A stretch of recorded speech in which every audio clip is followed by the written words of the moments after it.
so langs die Vaalrivier, saam met Arno en sy span.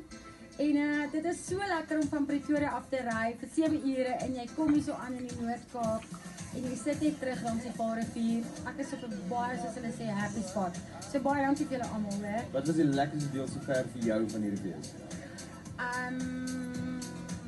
Om vir jou te ontmoet. Sê joh, maar dankie, ek gaan hom vat. Jy moet ook nie doen. Okay, Sparkle, my daughter, sparkle. Daar's klomp verskillende maniere om hierdie fees te geniet, maar dit lyk vir my asof julle nog as die geheime resep het hier. So, hoe geniet julle hom vandag? Ag, ons kom maar gewoonlik op die vlotte en ons kuier maar net almal saam en geniet dit. But some of them sparkle, boy. Some of them do sparkle. Daai jy. Hier is nou waar mense regtig getoets word. Jy moet of jy 'n kostuum aantrek of vlerke aansit, een of ander vliegkontrepsie en jy moet probeer oor die rivier vlieg. Ons gaan kyk of enigiemand dit vandag kan regkry.